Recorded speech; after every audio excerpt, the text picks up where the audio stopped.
Ya kamata ki ƙyale 'yan gayin nan ki daina cewa ke ma dole sai kin siya semo domin idan kika biyo ni za ki ga yanda za ki haɗa semon nan naki a gida ba tare da kin je kin siya na kanti ba. Haƙiƙa za ki iya muku saving kuɗin ku domin ku yi amfani da su ta wani hanyar ba dai siyan semo ba. To da fatan za ku biyo ni domin ku ga yanda za ku haɗa wannan semo naku cikin hanya mai sauƙi ba tare da wani wahala ba kuma 100% idan kuka yi shi za ku tabbatar da abin da nake gaya muku. So abin da za ku yi na farko za ku samu masaranku dai masara da kun sani naku da kuke amfani da shi za ku tsitstsince ta ku gyara ta kenan sai ku kai inji a sirfa muku. So misalin idan kuna son ku yi wannan garin semo kamar na kwano ɗaya masara kwano ɗaya zai kasance kun saka masara kwano ɗaya kenan, sai garin rogo shi ma za ku saka rabin kwano, sannan sai shinkafar tuwo ita kuma za ku saka kwatan kwano. Kwano ɗaya da rabi sannan da kwata.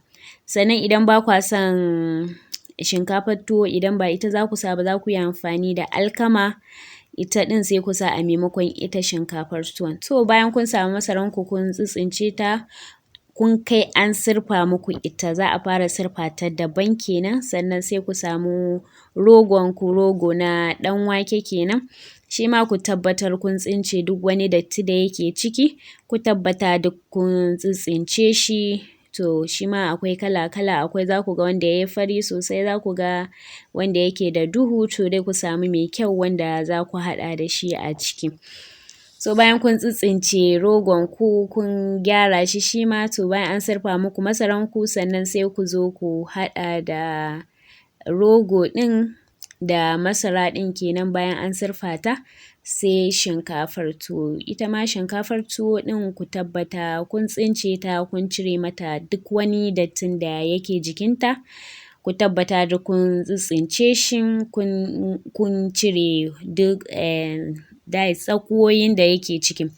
Ku tabbata kun cire ba sai kun wanke ta ba sai ku zo ku haɗa su gabaki ɗaya uku ɗin nan kenan sai ku sa idan da alkama ne za ku yi a maimakon shinkafar tuwo ita ma za ku iya bayarwa a sirfa sai a haɗa ta da shi a maimakon shinkafar tuwon kwata kenan ita ma sai a sa kwata sai a zo a haɗa a niƙa. Idan aka niƙa su sai a zo a tankaɗe. Ku tabbatar kun kai injin da za a yi muku niƙa mai kyau sai ku zo ku haɗa shi ku tankaɗe shi. Idan kuka tankaɗe za ku ga yanda garinku zai kasance. Zai yi kyau zai yi haske sosai kamar yanda kuke gani. So idan kun tashi yin tuwon shi haƙiƙa wasu suna complain cewa idan suka yi tuwo da garin rogo ɗin yana musu baya kwana idan sun yi baya kai safiya kenan.